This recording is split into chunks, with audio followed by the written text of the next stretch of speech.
Hello everyone, welcome to Sacred Gurukul. आज हम इस वीडियो में बात करने वाले हैं झारखंड एसएससी जेई के बारे में, जो अभी लेटेस्ट वैकेंसी आया है 06/2021। ये आपका सबसे लेटेस्ट वैकेंसी है। तो इसमें सिविल, मैकेनिकल और इलेक्ट्रिकल तीनों ब्रांचेस के लिए है। इस वीडियो में हम देखेंगे complete detailed advertisement, preparation strategy, detailed syllabus, test series, video lecture, notes. ये सारी चीजें देखेंगे कहाँ से आपको किस तरीके से प्रिपेयर करना है, क्या एग्जामिनेशन का पैटर्न है वो भी मैं आपको बता दूंगा। कौन कौन से पेपर इंपॉर्टेंट है, एक सबसे इंपॉर्टेंट पैरामीटर जो सिविल, मैकेनिकल और इलेक्ट्रिकल के लिए जो कॉमन पेपर है, जनरल इंजीनियरिंग साइंस, उसके बारे में हम डिस्कस करेंगे अगले 10 से 12 मिनट के बाद। पहले एडवर्टीजमेंट के बारे में देख लेते हैं, क्या क्या एडवर्टीजमेंट कहता है, किस तरीके से फॉर्म फिल करना है, क्या क्या क्राइटेरिया होना चाहिए, एजुकेशनल क्वालिफिकेशंस क्या होना चाहिए। And one more second important point कि इसमें डिप्लोमा के साथ साथ बीटेक की भी स्टूडेंट एलिजिबल हैं। सिविल, मैकेनिकल और इलेक्ट्रिकल में ऑफिशियली लिखा गया है। क्या निगेटिव मार्किंग है या नहीं है, हर चीज को एक एक करके डिस्कस करते हैं। तो चलिए शुरू करते हैं। तो ये आपको एडवर्टीजमेंट रहा, JDLCCE 2021, ठीक है। अब इसका फॉर्म आया हुआ है, आगे बता देता हूँ। जो नंबर ऑफ वैकेंसी है, नंबर ऑफ जो टोटल नंबर्स, इलेक्ट्रिकल इंजीनियरिंग की सबसे पहले बात करें तो इलेक्ट्रिकल इंजीनियरिंग के लिए जो टोटल वैकेंसी है वो कितना 46 है। इसमें फीमेल का अलग से जो रिजर्व सीट है ये है, कुछ क्षैतिज आरक्षण वो होते हैं जो स्पोर्ट्स कोटा हो गए या फिर फिजिकली हैंडीकैप्टेड कोटा हो गए। ये सारे कोटा जो होते हैं क्षैतिज आरक्षण में आते हैं। तो कुछ इस तरीके से एक एक सीट, किसी में एक सीट है, किसी में एक है, किसी में 0-0 भी है, इस तरीके से सीट्स अवेलेबल है। तो 46 आपके यहाँ 3111, ओके। उसके बाद सिविल की बात कर ले तो सबसे ज़्यादा वैकेंसी सिविल में है। तो सिविल इंजीनियरिंग में टोटल 188 सीट है, जिसमें से फीमेल के लिए 10 सीटें रिजर्व है। उसके बाद स्पोर्ट्स कोटा के लिए 2 हो गए। आपको बाकी अंधापन और कम दृष्टि यानी कि जो क्षैतिज आरक्षण की बात कर ले तो 2 सीटें यहाँ पे हैं, 2 यहाँ पे हैं, 2 यहाँ पे, 2 यहाँ पे, ठीक है। मैकेनिकल की बात करें तो मैकेनिकल 51 सीट है टोटल, और बाकी अदर जो रिजर्व कोटे में है। पे स्केल की बात करते हैं और क्वालिफिकेशंस की बात करते हैं। दो चीजें इंपॉर्टेंट है, सिविल, मैकेनिकल और इलेक्ट्रिकल तीनों के लिए जो एजुकेशनल क्वालिफिकेशन होना चाहिए वो है, या तो आप डिप्लोमा में आपका सर्टिफिकेट मिल जाए, डिग्री मिल जाना चाहिए, या फिर कोई भी आप बीटेक या बी, अगर बैचलर ऑफ इंजीनियरिंग है या बैचलर ऑफ टेक्नोलॉजी है, दोनों के दोनों एलिजिबल है। किसी भी यूनिवर्सिटी से, मतलब मान्यता प्राप्त यूनिवर्सिटी, साफ साफ लिखा हुआ है। तो ये स्टेटमेंट यहाँ ध्यान से पढ़ लीजिएगा कि संबंधित शाखा में उच्च तकनीकी योग्यता धारित करने वाले अभ्यर्थी भी आवेदन देने में प्राप्त होंगे। इट मीन्स कि बीटेक वाले बच्चे भी एलिजिबल हैं। काफी लोगों का क्वेरी आया था कि क्या इस जो झारखंड एसएससी जो जेई का जो वैकेंसी है, क्या इसमें डिप्लोमा वाले ही एलिजिबल है या फिर बीटेक, तो बीटेक भी एलिजिबल है। कुछ इस तरीके से स्केल लेवल 6 आपको यहाँ पे दिख रहा है, पे स्केल लेवल 6 है ये। इन बिटवीन द 35,400 टू 1,12,400 के बीच में आपको जब पे अमाउंट आएगा तो वो सारे वेतननामा है, वो तो बात की बात है। इसके बाद एज की बात करते हैं तो एज का जो लिमिट है मिनिमम 18 ईयर्स होना चाहिए, 18 साल। दूसरा क्राइटेरिया मैक्सिमम जो होना चाहिए एट द डेट क्या होना चाहिए, 1/8/2021 पे कम से कम आपको 18 वर्ष हो जाना चाहिए। 17 साल कुछ महीने नहीं चलेंगे, 18 वर्ष कंप्लीट होने चाहिए इस पर्टिकुलर डेट पे। उसके बाद जो मैक्सिमम एज लिमिट है ये होना चाहिए जनरल कैटेगरी के लिए 35, बाकी के लिए अलग अलग जो रिजर्व कैटेगरी है, जो आपके अकॉर्डिंग, जो आप अगर है रिजर्व कैटेगरी में बिलोंग करते हैं तो 37, 38, 40 आप चेक कर सकते हैं यहाँ से, जो भी आपका कैटेगरी है। जिस भी कैटेगरी का आप आरक्षण ले रहे हैं तो याद रखिएगा वहां पे आपको उसका प्रमाण पत्र देना अनिवार्य है। और साथ ही साथ जब आप फॉर्म फिल करते हैं तो उसी समय आपको मेंशन करना है कि आप कौन से कैटेगरी से बिलोंग करते हैं। Got it. तो ये चीजें आरक्षण के लिए अगर आप किसी भी दावा करते हैं तो फॉर्म भरते समय ही आप उसका मेंशन करेंगे और उसका साथ साथ प्रमाण पत्र देंगे। तो प्रमाण पत्र के लिए क्राइटेरिया डिफाइंड है कि कौन से प्रमाण पत्र कहाँ से आपको लेने हैं, कौन से सर्टिफिकेशंस कहाँ से आपको प्राप्त करने हैं। तो इन चीजों को आप पॉइंट नंबर 9 पे देख लीजिएगा। इसका जो डिटेल्ड जो भी एडवर्टीजमेंट है, जो इसका पीडीएफ है, उसको डिस्क्रिप्शन बॉक्स में दिया हुआ है, तो आप उसे लिंक से जाके वहां से डाउनलोड कर लीजिए, ठीक है। ऑनलाइन आपका एप्लीकेशन होगा सबसे चीज़ें इसके लिए आपको ध्यान रखना है कि आप फॉर्म भरते समय 2 चीज़ों का ध्यान रखना है कि स्कैन फ़ोटो और आपका सिग्नेचर रखना ज़रूरी है। बाकी सारे डिटेल्स आपको जो भी आप 10th लेवल पे जो भी 10th में आपका नाम है वही चीज़ें फ़िल करना है। एक चीज़ की आपको बहुत इम्पोर्टेंट चीज़ है, कभी भी मिस्टेक ना करें, चाहे वो आपका नाम हो या फादर्स नेम हो, मदर्स नेम हो, किसी भी तरीके का हो, उसमें किसी भी तरह की कोई मिस्टेक ना करें, कोई भी गलत चीज़ें एंट्री ना करना है। लेकिन गलत चीज़ें एंट्री करने के बाद आपको एक ऑप्शन मिलता है एक पर्टिकुलर डेट, उस डेट को मैं बता दूँ इसके बीच में जाके आप अपना करेक्शन कर सकते हो। लेकिन गलती भरना ही क्यों है, ठीक है? दूसरी चीज़ इस भरना साइट कहाँ तो www.jssc.nic.in पे जाइए और वहाँ से जाकर रजिस्ट्रेशन करिए। रजिस्ट्रेशन करने का जो दिन है वो कब से स्टार्ट होता है आपका? ये स्टार्ट होता है आपको 23 ऑफ जनवरी 2022 और से लेके 22nd ऑफ फेब तक है। तो इन दोनों के बीच में आपको रजिस्ट्रेशन कर लेना है। पेमेंट करने का जो लास्ट डेट है वो 25 तारीख तक है। ठीक है, क्लियर हो गया? पेमेंट आप 22 तक रजिस्ट्रेशन कर लेंगे तो 3 दिन आपको एक्स्ट्रा दिया जाता है। 23, 24, 25 तक आप पेमेंट कर सकते हो। लेकिन रजिस्ट्रेशन नहीं किया होगा तो आप कोई ऑप्शन नहीं बचेगा आपके पास। फोटो सिग्नेचर अपलोड करना है, वो सारी चीजें प्रिंट आउट ले लीजिए, ये सारी चीजें लिखा हुआ तो वो कोई बड़ी चीज नहीं है। ये सब चीज आप समझदार हैं ज्यादा मेरे से। इसके बाद जो अमाउंट है, अमाउंट आपको जनरल कैटेगरी के लिए 100 रुपीज है और जो कैटेगरी बिलोंग करते हैं किसी किसी को वो उनका 50 रुपीज है। तो काफी कम अमाउंट है। तो ये परीक्षा शुल्क हो गया। पदों का विकल्प यानी कि जो भी आप सिविल से हैं, मैकेनिकल से हैं, इलेक्ट्रिकल से हैं, जेई बी ऑब्वियस है कि आप जेई के लिए भर रहे हैं, तो ये चीजें आप फिल कर दीजिए वहां से। परीक्षा जो एग्जामिनेशन होगा वो सीबीटी होगा। उसके बाद इसमें निगेटिव मार्किंग है, इस बात का ध्यान रखिएगा। नॉमिनलाइजेशंस भी हैं और निगेटिव मार्किंग भी है। एक क्वेश्चन का जो मार्किंग है वो 3 नंबर का होगा और एक गलत के लिए मतलब 1/3 का मार्किंग है। सिंपल सी बात है, 1/3 का निगेटिव है, इस चीज का याद रखिएगा। ठीक है, तो निगेटिव मार्किंग है, नॉन निगेटिव नहीं, मतलब इन चीजों का ध्यान रखिएगा। कुछ लोगों का ये है कि क्या क्वेश्चन पेपर हिंदी और इंग्लिश दोनों में होंगे? हाँ, यहाँ पे साफ लिखा हो कि जो प्रश्न पत्र है हिंदी एवं अंग्रेजी भाषा में होंगे। तो इन सब चीजों का डाउट आपको क्लियर कर दिया। इसके बाद चाहे आप सिविल की बात करें, मैकेनिकल की बात करें, इलेक्ट्रिकल की बात करें, the most important paper is the paper number 1। Paper number 1 इसलिए मोस्ट इंपॉर्टेंट है क्योंकि यहाँ पे सिविल, मैकेनिकल, इलेक्ट्रिकल तीनों को मर्ज कर दिया था जनरल इंजीनियरिंग में, समान अभियंत्री।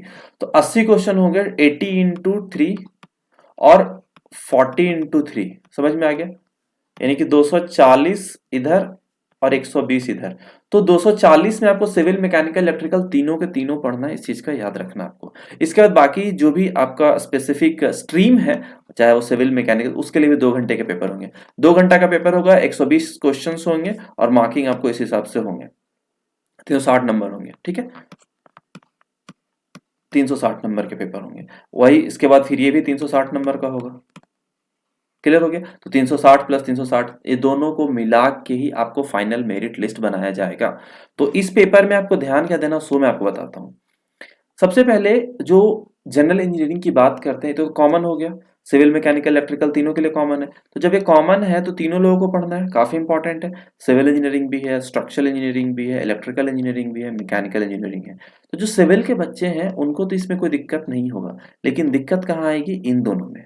ये जो इलेक्ट्रिकल और मैकेनिकल का जो पेपर है यहाँ पे दिक्कत। जो मैकेनिकल के बच्चे हैं उनको दिक्कत कहाँ आएगी? सिविल में दिक्कत आएगा और इलेक्ट्रिकल में दिक्कत आएगा। और मैकेनिकल वाले बच्चों सॉरी, और जो इलेक्ट्रिकल वाले दिक्कत कहाँ आएंगे? इलेक्ट्रिकल वालों को जो दिक्कत आएगा वो सिविल में दिक्कत आएगा और मैकेनिकल में दिक्कत आएगा। तो उसके लिए वरीड नहीं होना है। हर लेक्चर, हर टॉपिक का लेक्चर अवेलेबल है जो भी आपके एग्जामिनेशंस के लिए इंपॉर्टेंट है, जो आपको जनरल इंजीनियरिंग में आए जाते हैं, उन सारे पैरामीटर्स पे पूरा का पूरा स्पेसिफाई किया हुआ, ज्यादा डिटेल में भी नहीं है। वही चीजें आपको बताया जाता है, वही चीजें पढ़ाया गया है जो आपके पेपर में इंपॉर्टेंट है, जो आपके सिलेबस में मेंशन किया हुआ है। तो this is very important paper. 80 question यहाँ पे मैटर करता है, 80 क्वेश्चन काफी अच्छे नंबर है, 240 नंबर।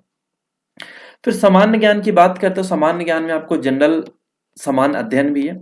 समान अध्ययन में आपको सारे के सारे टॉपिक्स आपको मेंशन किए हुए, झारखंड के पेपर में झारखंड से सवाल आते हैं और करंट अफेयर से सवाल ज्यादा आते हैं। 40 क्वेश्चंस रहेंगे यहाँ पे, total number of 40 questions total होंगे। तो जनरल सामान्य ज्ञान में 40 क्वेश्चन होंगे, ऐसा नहीं कि सिर्फ इससे ही होंगे। तो समान अध्ययन भी होंगे, समान विज्ञान भी होगा उसमें, समान विज्ञान के बाद सामान्य गणित भी होगा, उसके बाद मासिक क्षमता जांच भी होगा और कंप्यूटर भी होंगे। ये सारे के सारे टॉपिक मिला के, यानी कि टोटल 5 टॉपिक हो गए, पांचों के पांचों मिलाने के बाद आपको कितने 40 क्वेश्चन होंगे, लगभग लगभग 40 क्वेश्चन। तो सबसे मतलब लगभग इक्वल वेटेज है, इक्वल मान के चल लो, 5-7 क्वेश्चन इससे होंगे, दैट डिपेंड्स, किसी से कम हो किसी से ज्यादा, लेकिन लगभग लगभग बराबर 40 क्वेश्चन आपको आएंगे। तो ये भी एक इंपॉर्टेंट है, ज्यादा देखो डिफिकल्ट तो है नहीं, बहुत ही सिंपल है, बट आपको पढ़ना पड़ेगा, बिना पढ़े कुछ नहीं हो सकता। इसके बाद नेक्स्ट हम बात करते हैं सिविल इंजीनियरिंग की। तो सिविल इंजीनियरिंग में बिल्डिंग मटेरियल हो गया कंप्लीटली, एस्टिमेटिंग एंड कॉस्टिंग है, काफी डिप्लोमा लेवल पे काफी इंपॉर्टेंट सब्जेक्ट है, और सर्वेइंग, ये 3 सब्जेक्ट काफी इंपॉर्टेंट है, मतलब बहुत ही इंपॉर्टेंट है, बहुत सारे क्वेश्चंस आते हैं, इसे भर भर के क्वेश्चन आते हैं। Soil mechanics is also important question. अब देखो इसमें सारे टॉपिक को मेंशन कर दिया है, तो क्या सारे टॉपिक से सवाल आएंगे ऑब्जेक्टिव? नहीं। तो अब आपको पढ़ाई इस तरीके से करना है कि कौन से टॉपिक को कवर करना है, कौन से टॉपिक को स्किप करना है, दिस इज वेरी इंपॉर्टेंट। अगर आपको ये पता चल जाता है कि ये टॉपिक को स्किप करना है, तो आपका पढ़ने का जो टाइमिंग है, मतलब आपका जो एफिशिएंसी है, वो काफी बढ़ जाएगा। वेरी सिंपल, क्योंकि आपको पता है कि ये टॉपिक को पढ़ना है, ये टॉपिक को छोड़ना है, इस टॉपिक को नहीं करके क्वेश्चंस नहीं आते, तो भैया उसको पढ़ने की जरूरत ही क्या है, कोई मतलब नहीं बनता। तो वो सारी चीजों को ध्यान रखना है। वो सारी चीजें मैं आपको प्रिपरेशन स्ट्रैटेजी में सारा कुछ समझा दूंगा कि कौन कौन से टॉपिक इंपॉर्टेंट है, यहाँ पे इतना डिटेल्स में नहीं जा सकते। हाइड्रोलिक्स हो गया इन इरिगेशन इंजीनियरिंग, हाइड्रोलिक्स मतलब फ्लूइड मैकेनिक्स और फ्लूइड मशीनरी वाला पार्ट की बात हो रहा है। और उसके बाद इरिगेशन इंजीनियरिंग है, ट्रांसपोर्टेशन इंजीनियरिंग है, आपको इन्वायरमेंटल इंजीनियरिंग है, स्ट्रक्चरल इंजीनियरिंग है, ये सारे के सारे टॉपिक, कॉन्क्रीट टेक्नोलॉजी हो गया, आरसीसी हो गया, आपका स्टील डिजाइन हो गया, these topic are in the civil engineering. जो कंप्लीट कोर सिविल इंजीनियरिंग की बात करते हैं, paper number 2। Coming to the mechanical engineering, paper number 2 की बात करें, theory of machine, machine design important paper, engineering mechanics, strength of material, thermal engineering, properties of pure substance, thermodynamics, जो first law of thermodynamics, second law of the thermodynamics, zeroth law of the thermodynamics, cycle, इसके different different cycles हैं, वो सारे के सारे cycle, IC engine, बहुत important topic है, बहुत इंपॉर्टेंट पेपर है मैकेनिकल वालों के लिए। तो आईसी इंजन हो गया, रैंकाइंग साइकिल हो गया, बॉयलर्स हो गया, एयर कंप्रेसर्स हो गया, ये सारे के सारे काफी इंपॉर्टेंट है। इसके बाद आता है फ्लूइड मैकेनिक्स एंड मशीनरी, यानी कि fluid mechanics and hydraulic machine कह लीजिए। तो properties of classification, fluid statics, ये सारे के सारे टॉपिक आपको यहाँ पे मेंशन है। प्रोडक्शन इंजीनियरिंग हो गया आपके। ओके, अब बात करते हैं इलेक्ट्रिकल के कोर टॉपिक के। तो इलेक्ट्रिकल वालों के साथ थोड़ा सा यहाँ पे नाइंसाफी हुआ है कि उनका सिलेबस हिंदी में दिया गया, but don't worry, sacred Gurukul पे आपको सारे जो सिलेबस है वो इंग्लिश में अवेलेबल है। Got it. तो चलिए, कोई दुश्मनी थी इलेक्ट्रिकल वालों के साथ तो ये पता नहीं जेएसएससी वालों को। तो ये सारे के सारे हिंदी में, मूल धारणा, परिपथ नियम, ये सारे के सारे टॉपिक आपको इंग्लिश में अवेलेबल है। डिस्क्रिप्शन बॉक्स में उसका लिंक दिया हुआ, आप वेबसाइट पे जाइए, वहां से जाके डाउनलोड कर लीजिए। This is clear to all of you. तो ये इलेक्ट्रिकल कुछ टॉपिक है, दीज आर द इंपॉर्टेंट। अब पेपर का पैटर्न पे आते हैं। पेपर का पैटर्न जो है वो 2 पेपर है, paper number 1 and paper number 2। जितना पेपर नंबर 1 इंपॉर्टेंट है, उतना ही पेपर नंबर 2 भी इंपॉर्टेंट है। तो पेपर नंबर 1 का टॉपिक बता दिया, जनरल इंजीनियरिंग साइंस और जनरल स्टडीज हो गया। पेपर नंबर 2 आपका कोर ब्रांच स्ट्रीम कह सकते हो, उसके अकॉर्डिंग पेपर 120 प्लस 120 क्वेश्चन। जो फाइनल मेरिट लिस्ट आएगा, वो फाइनल मेरिट लिस्ट वो 1 और 2 को दोनों को मिला के आएगा। ठीक है, ये दोनों को कंबाइन करने के बाद आएगा। नॉर्मलाइजेशंस की बात करें तो हाँ, नॉर्मलाइजेशंस भी है। इसके बाद 1/3 का निगेटिव भी है, 1/3 का निगेटिव भी है, नॉर्मलाइजेशंस भी, ये सारी चीजों का आपको ध्यान रखना है। इसके बाद आपको ये बताते हैं कि जो भी बच्चे 40% अगर मार्क्स लाते हैं, 40% मिनिमम क्राइटेरिया है पास होने का। अगर आप किसी भी कैटेगरी से बिलोंग करते हो तो अपना कैटेगरी का देख लेना, किसी में 32% है, किसी में 34 है, किसी में 36.5 भी है, 30 भी है एंड 40% भी है। तो ये तो चलिए ध्यान रखिए कि अगर आप कैटेगरी से बिलोंग करते हैं, लेकिन आपको इतने कम मार्क्स में कुछ होने नहीं है, आपको अच्छे मार्क्स स्कोर करने होंगे। तो मिनिमम तो आपको पासिंग मार्क्स लाना ही होगा, these are the minimum marks. तो इस चीज का ध्यान रखिएगा। इसके बाद मैं आपको बता देता हूं कि आपको प्रिपरेशन स्ट्रैटेजी में सेक्रेड गुरुकुल पे हर चीज अवेलेबल है। Special classes is totally free, इसके लिए किसी को कोई चार्जेस नहीं लगते हैं। Premium courses is a paid courses, थोड़ा सा मिनिमम चार्जेस होते हैं, नॉमिनल चार्जेस होते हैं, कोई ज्यादा चार्जेस नहीं होते हैं। तो काफी सारे कोर्सेज, काफी सारे सब्जेक्ट, काफी सारे लेक्चर, ये सारी चीजें फ्री में अवेलेबल है, इसके लिए कोई चार्जेस नहीं। तो must go and enrol at Sacred Gurukul website और ऐप, कहीं पे भी। आप अभी नीचे मैं बता देता हूँ, डिस्क्रिप्शन बॉक्स में हर चीज का लिंक दिया हुआ, डोंट वरी। ओके, तो प्रीमियम कोर्सेज़ की बात कर रहे हैं, यहाँ पे क्या-क्या मिल जाएँगे, चाहे स्पेशल क्लासेस के, वीडियो लेक्चर्स मिल जाएँगे आपको, आपको ई-बुक मिल जाएगा यानी कि पीडीएफ नोट्स मिल जाएगा, क्विज़ेज़ होंगे, क्विज़ेज़ के बाद आपको टेस्ट सीरीज़ होंगे, ये सारी चीज़ अवेलेबल है एक-एक, ठीक है? उसके बाद जेएसएससी, जेईई जो अभी वैकेंसी है उसकी बात करें तो सिविल, मैकेनिकल, इलेक्ट्रिकल ये तीनों ब्रांचेज़ के लिए हर एक पैरामीटर्स अवेलेबल, चाहे आप क्विज़ेज़ की बात कर लें, लेक्चर्स की बात कर लें, हर चीज़ अवेलेबल है तीनों ब्रांचेज़ के लिए। जिन लोगों ने भी सेक्रेड गुरुकुल का ऐप डाउनलोड नहीं किया है, must download the Sacred Gurukul app. वहाँ पे आपको मिलेगा ये video lectures, e-book, quizzes, previous year question paper अगर हैं तो, test series, practice questions, syllabus, interview guidance programme and doubt clearing session. तो जिनमें भी जहाँ पे इंटरव्यू, ये सारी चीजें सेक्रेड गुरुकुल आपको प्रोवाइड कराता है। तो सबसे इंपॉर्टेंट चीज है डाउट क्लियरिंग सेशन। अगर आपको किसी भी टॉपिक, किसी भी सेक्शन से या कहीं भी सब्जेक्ट से डाउट आता है तो आपको डाउट क्लियरिंग सेशन में आप अपने असाइन फैकल्टी से अपना डाउट क्लियर कर सकते हैं। This is one of the most important thing. तो बहुत ही इंपॉर्टेंट वीडियो लेक्चर्स, जैसे हमने लेक्चर देखा 8-10 लेक्चर देखे, तो लेक्चर देखने के बाद आपको डाउट तो आएंगे, तो आपके जो ग्रुप हैं या फिर टेलीग्राम चैनल है या व्हाट्सएप ग्रुप है, या मेल कर सकते हो कि आपको इस टॉपिक पर, तो स्पेशली आपके लिए डाउट अरेंज कराया जाता है प्रीमियम कोर्सेज में, ठीक है? तो ये सारी चीजें हैं। So this is all about the Sacred Gurukul app. If you have any query, you can contact with this number 98109 35295 and must join the Telegram channel and WhatsApp group. और अगर आपको कोई भी तरीके का क्वेरी है तो आप इस नंबर पे व्हाट्सएप भी कर सकते हो और टेलीग्राम पे भी मैसेज कर सकते हो। So thank you everyone. जो लोग इस चैनल पे नए हैं, must subscribe the channel and press the bell button for the further notifications. And one more important thing कि ये वीडियो उन लोगों के साथ ज़रूर शेयर कर दीजिए जो झारखंड एसएससी जेई का तैयारी कर रहे हैं या उनके फॉर्म फिलअप के, चाहे वो सिविल के हो, मैकेनिकल के हो या फिर इलेक्ट्रिकल के हो। So thank you everyone.